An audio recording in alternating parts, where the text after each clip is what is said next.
China's new weapon against America isn't what you think. It's not military might or economic size, but something far more strategic. For years, the rivalry between the United States and China was primarily understood through trade and tariffs. But that explanation is quickly becoming outdated. The old narrative focused on imports, exports, tariffs, and factory competition. It was centered around the flow of goods. Now, the most important battle is increasingly centered on something far more strategic: control. Control over critical resources and supply chains that power modern technology. Right now, one of China's most powerful advantages isn't its military or its vast economy. It's something most people rarely think about: rare earth minerals. At first glance, rare earths seem unimportant. They are buried deep inside supply chains, but modern civilization depends on them completely.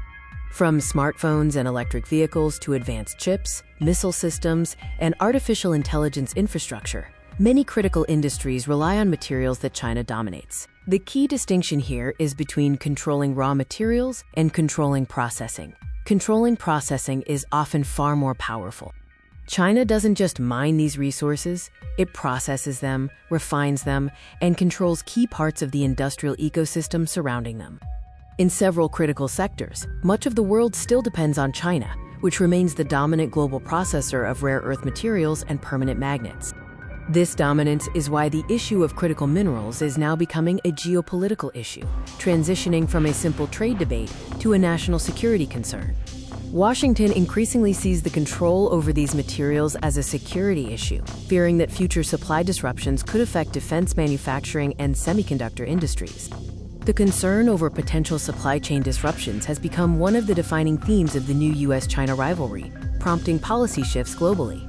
For decades, globalization was built around maximum efficiency, leading to cheaper products and accelerated growth. But there was a hidden cost: dependence. Companies prioritized efficiency, searching for the cheapest suppliers and the most efficient manufacturing hubs, often consolidating power in regions like China. With rising geopolitical tensions, governments are now asking, what happens if a strategic rival controls key supply chain parts, turning economic dependence into geopolitical leverage? These questions are reshaping policy globally, with multiple governments now treating critical minerals as strategic priorities. The United States, EU, and Japan are heavily investing in alternative supply chains and seeking new partnerships to reduce their industrial vulnerabilities. The US-China rivalry is evolving into a contest over who controls the foundations of the future economy, linking power to industrial capacity, technology, and critical resources.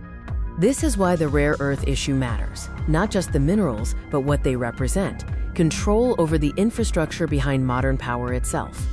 The next geopolitical battles may not begin with soldiers or missiles, but inside factories, processing plants, and supply chains most people never notice.